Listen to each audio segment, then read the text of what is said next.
Thank you for joining Wars of the Rosies as we continue with part 9, Fellow Craft, of Freemasonry Its Hidden Meaning by George H. Steinmetz. Chapter 8, Fellow Craft. Thus he showed me, and behold, the Lord stood upon a wall made by a plumb line, with a plumb line in his hand. And the Lord said unto me, Amos, what seest thou? And I said, a plumb line. Then said the Lord, behold, I will set a plumb line in the midst of my people Israel. I will not again pass by them any more.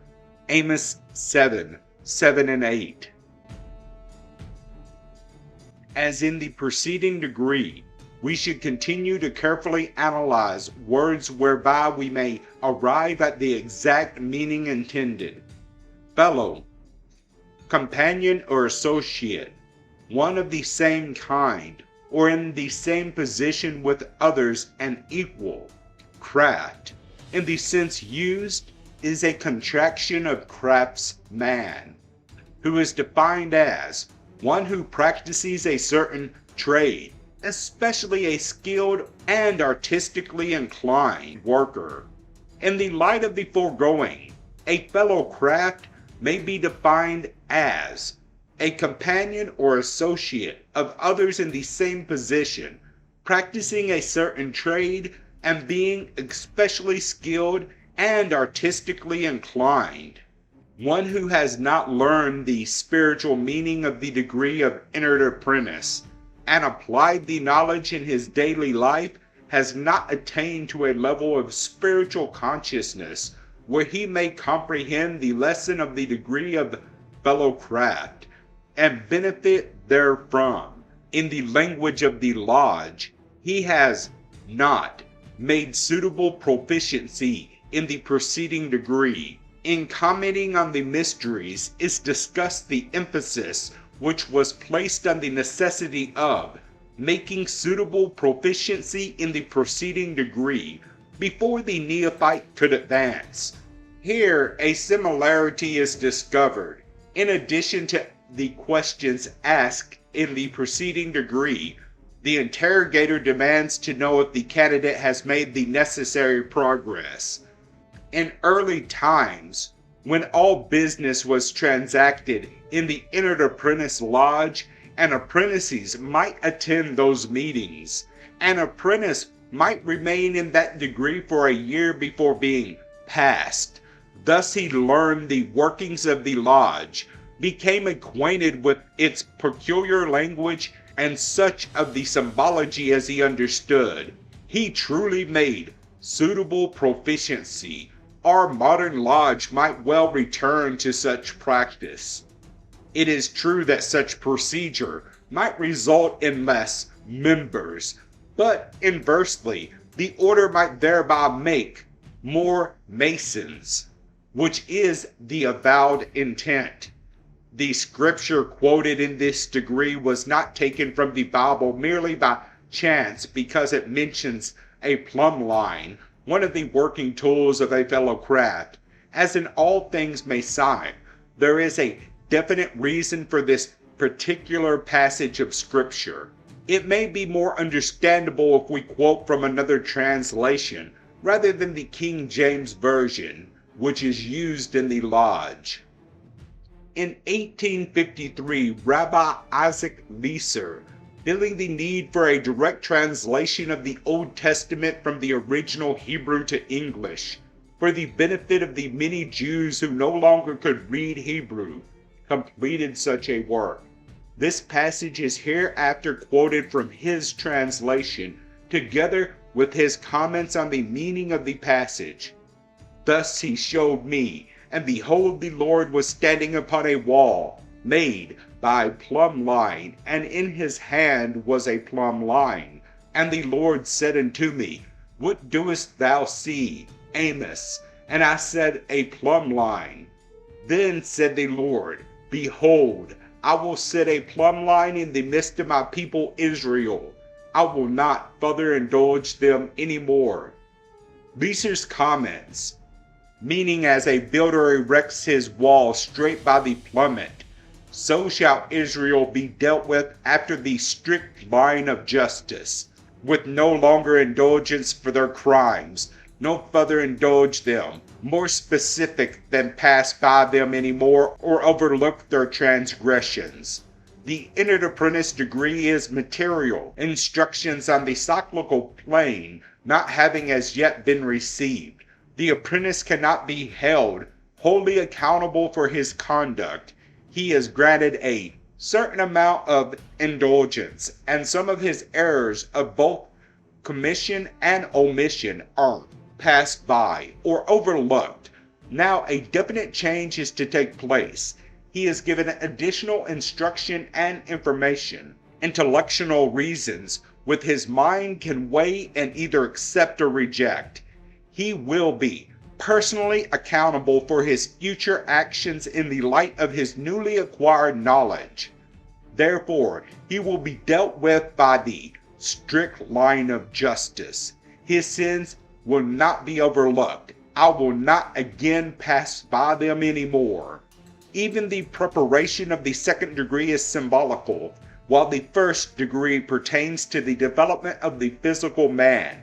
The second deals with a different side of his nature, the cyclical. The candidate enters this degree as far as the inner man is concerned, in the same condition as the preceding degree, not satisfied with the light or knowledge he has so far obtained. Of his own free will and accord, he gives the knock, which will cause the door to be opened for him to begin his journey for further light. In Freemasonry, we have agreed that Masonry is religion. We have learned that religion is the recognition of man's relation to the divine superhuman power to whom obedience and reverence is due, as well as effort of man to attain the goodness of God. By emphasizing this definition of religion, we impress our minds with what we are actually requesting when we say we wish light. The candidate is received, as stated in the ritual, to symbolize the complete union of the physical with the cyclical. The physical is typified by the horizontal line of the still incomplete triangle, whereas the cyclical is symbolized by the perpendicular. When the horizontal is perfectly level and the perpendicular is plumb, the resultant meeting is a true right angle. They meet upon the square. Whenever one observes the square in compasses and discovers that one point of the compasses is elevated above the square, he should remember that Masonry is a progressive science. More is implied than is told. This position of the compasses indicate not so much the negative fact told the candidate as the positive fact that he has recovered partial light and the spiritual is actually coming to the fore, that he no longer is wholly concerned with the material. The candidate is asked a question at a certain point in the initiation, and a specific reply is given for him. The real answer, concealed within the answer, is a desire to go from the material things pertaining to the entered apprentice to those things cyclical to be learned in the degree of fellow craft. As we are told in the Bible, Jachin is one of the pillars of the Temple of Solomon. It denotes universal law. No progress can be made on any plane of existence except it be in accordance with the universal law. The candidate is entering the temple. As an entered apprentice, he gained admission by personal choice. Now he is confronted with the fact that personal choice is not enough. It must also be in conformity to law. It must be regular. In the 12th chapter of Judges is related an historical happening, which is highly allegorical, and the word shibboleth plays a prominent part in the allegory. In a deeper sense, it is used in this degree. but that explanation would entail biblical interpretation, and we are not here attempting such pretentious work. We have a modern expression used to indicate the utter lack of harmony between oneself and another, when our thinking is so far apart that there is no common meeting ground. We say we do not speak the same language. So it is with shibboleth. It is more than a word. It is in one word the expression of a existing condition, one, not a fellow craft, in the fullest meaning of the term, can immediately be detected, for he cannot frame to pronounce it aright. His thinking is so foreign that, to emphasize our meaning with the modern expression, he does not speak the same language. The ancient Hebrew priest, in conferring the blessing, extended his right hand, palm downward, over the heads of the congregation.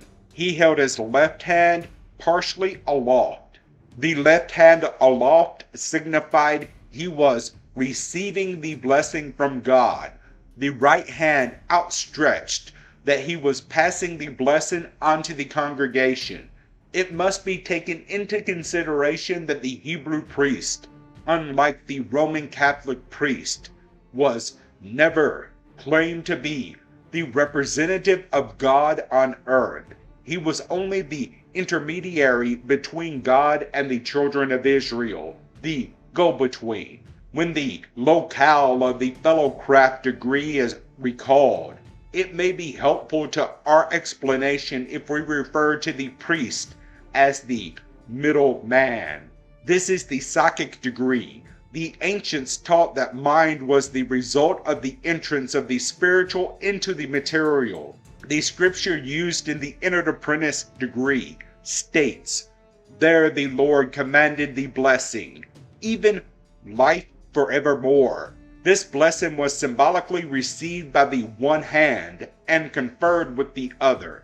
To have life forevermore necessitates knowledge, and the duty of the intellect is to gather and assay that knowledge. Attention is especially directed to the consistency with which the candidate's position, the square and the compasses, the apron and the working tools all harmoniously reveal the one great truth in this degree. The square is of the utmost importance to the fellow craft, and in any manner made use of whatever, it signifies the same perfect union of the physical and cyclical, later discussed in connection with the working tools.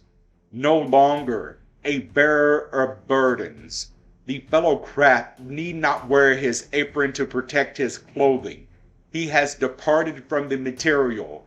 He no longer need bear burdens. The candidate represents man rising, in the process of evolution, from the level where he was dependent on the brute force of his physical body to the use of his mind. Mind being creative, he may now, to the extent of his knowledge, create his own conditions. He wears his apron in a manner to symbolize this fact. All aprons seen in the lodge are not properly made. Some are slightly oblong. The correct specifications would call for a perfect square of approximately 14 inches, surmounted by a triangle, whose base is the exact length of one side of the apron and whose apex forms a 90-degree angle. When the flap is turned down, it should appear as a triangle within a square. This symbolizes the spiritual within the material. Hereby, man begins the evolution which will eventually end in his assuming the likeness of his creator. Thus, the symbology of the apron repeats and verifies that of the square and compasses. Modern educators stress the fact that in teachings in the classroom, the results are largely dependent upon the approach to the subject. They explain that different subjects must be approached in different manners. This is equally true in Masonry. The apprentice degree is material. That of the fellow craft is mental. It is logical that these subjects should be approached differently. One does not approach the cyclical in the same manner as he approaches the material. They are on two separate planes of existence. As we have seen, one does not even speak the same language on these two planes. Furthermore, just as the ancients claimed the left side of man was the weaker and the right side the stronger and more important, so is the material of less import to man's life than his cyclical existence. Now for a more noble and glorious explanation of the working tools than is given in the rational explanation. Man is a triune being composed of body, spirit, and soul. The plumb typifies the soul and is used to erect perpendiculars. So it symbolizes the upright aspirations of the soul towards God. The body is that level which stretches along the level of time. In the perfect man, we are building the soul, or plumb, must be joined to the body, or level, by right-angled triangle, for the juncture of the two lines must form a perfect square. Another emphasis regarding the working tools of a fellow craft, in contradiction to those of the apprentice, is that the latter are preparatory tools. The 24-inch gauge and the common gavel are used by operative masons at the quarries to prepare stones. The rough ashlar is a stone as taken from the quarry in its rude and natural state. The perfect ashlar is a stone made ready by the hands of the workman to be adjusted by the working tools of the fellow craft. The rough ashlar is measured with a 24-inch gauge.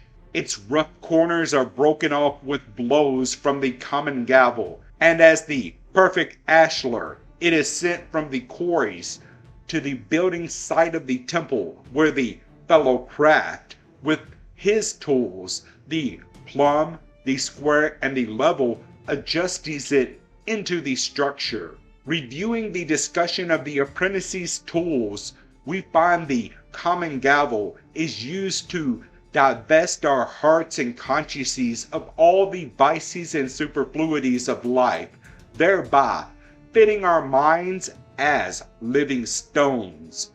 Thus is seen the rough ashlar in transition to the perfect ashlar.